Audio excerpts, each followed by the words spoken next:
راكي تشوفي فيه هذيك وما نقولكش انا شواله ما غاديش تعرفيه كيما هكا غادي ديريه لولادك ولا ليك الا كنتي ما تاكليهش. السلام عليكم، ان شاء الله كامل تكونوا ملاح وانتم تشوفوا في لا فيديو تاعنا اليوم. انا صافا الحمد لله. ما تنساوش الصلاه والسلام على اشرف المرسلين سيدنا محمد وعلى اله وصحبه اجمعين. اول حاجه غادي نبداو بها البسباس اللي غادي تختاروا هذاك اللي يجي طويل، ورقته تجي طويله ماشي هذاك اللي يجي مدور.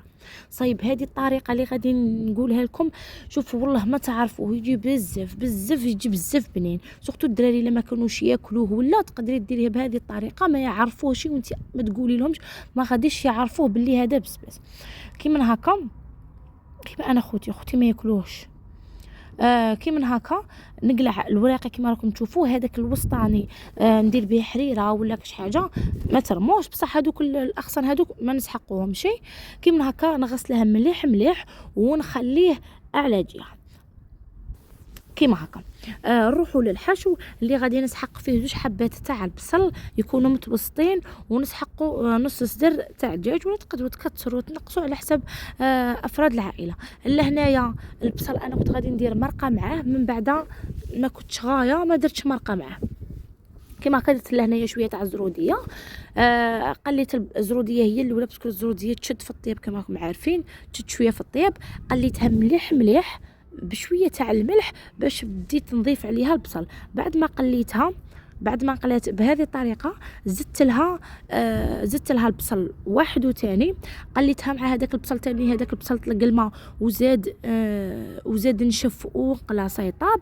درت له هذاك النص تاع الزدر تاع الدجاج ولا داند ولا اللي كان عندكم. لهنا نتوما تقدروا تضاعفوا المقادير، تقدروا على حسب كما قلت لكم افراد العائله واش عندتي درتي من حبه. صاي قليتها مليح مع شويه تاع لي زيبيس. لهنا ما بينت لكم شيء، المقطع راح لي شويه تاع الملح شويه تاع الحرور شويه تاع السكنجبير، ودرت لهنايا ثوم غبره كيما هكا. وخليت الحشو على جهه. نروحوا لهذاك البسباس غسلوه مليح نقوه.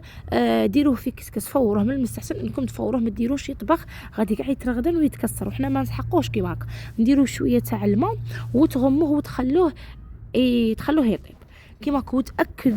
تاكدوا مليح باللي راه طايب، باسكو انا حبيت قعدوا لي خضرين. نتوما تاكدوا مليح باللي راه طايب بهذه الطريقه. وتبداي تعمري فيه كيما هكا عمريه مليح والضغط عليه زيري عليه مليح تاني باش ما ينحلش. هو ما ينحلش، زيري عليه هذا مكان كيما هكا، زيري عليه دوك الاطراف مليح.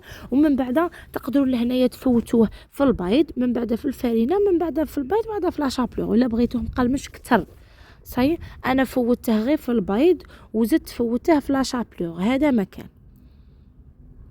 كيما هكا. كيما قلت لكم تقدروا تزيدوا عليه الفرينه، يبقى لكم الاختيار. لهنايا كيما راكم تشوفوا كملت كامل الكميه، درتها هكا في طبسي. من بعد بديت نقلي غير بالحبه، نقلي غير بالكونتيتي قليله، وبديت نسيسوه باش ما ينحليش في المقله. صاي الزيت يكون حامي، ما تكتروش الزيت، غير شويه تاع زيت، ما تكتروش عليه الزيت. وتبداي تقلي فيه هذاك اللون الذهبي، داك اللون الشباب. تقدروا نتوما لهنايا وتحبسوا. صاي تقدروا لهنايا ديروه مع مرقه يجي بزاف بنين. انا ديجا شاركت معكم الوصفه تاعها بنفس الطريقه، بصح درت لكم بالمرقه العام اللي فات نورمالمون كيما هكا. لهنا انايا ما بغيتش نخليه هكا شغل ما نقليش هكا ونخليه مع ما كنتش دايرت له مرقه وكل شيء. درته في عاودت رجعته في الكوشه. لهنا بغيت نقيه كاع بالبيشاميل ونطيبه، من بعد ثاني بطلت هكا. انا مورال مشي زعما مشي سوا نبدل رايي من داك كيما كيجي مقرمش يجي بزاف شباب وبنين. ستفتو انا في البلا كان عندي شويه تاع فرماج، درت له شويه تاع فرماج باش يجيني هكا دايب والشكل تاعه يجي شباب. هكا رشيت فوق هكا شويه تاع فرماج، دخلته للكوشه تكون حاميه. شحال كلشي راه طايب، غير خصنا غير الفرماج يذوب هذا مكان. شعلت عليها غير من الفوق وخليتها هكا شغل داك الفرماج يذوب ويتحمر ويعطينا هذاك اللون الشباب. وحطيتها في صحن التقديم. درت لها شويه تاع المعدنوس ولا قزبر هكا زينتها من الفوق. مع ديروها هكا في مدرة جاي وكاع ديروها مع مرقه بيضه ولا يجي بزاف بنين. تجي هكا داك البسباس يجي مشرب ويجي غايه، يجي مع البطاطا وكل شيء. وثاني يقطع ويدير كونتيتي مليحه زعما 2 حبات ولا سورتو الا كانت الحبه تاع البسباس تكون شويه كبيره، زعما يقطع ويدير لكم كميه مليحه. كيما هكا.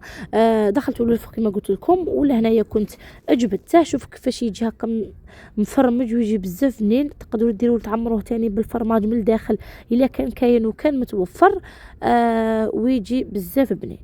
هذه هي. ان شاء الله تكون عجبتكم الوصفه تاع نهار اليوم، تكون خفيفه عليكم. ما عليا الا نقول لكم الى اللقاء، وان شاء الله نتلاقاو في فيديو جديد ووصفه جديده ان شاء الله بربي.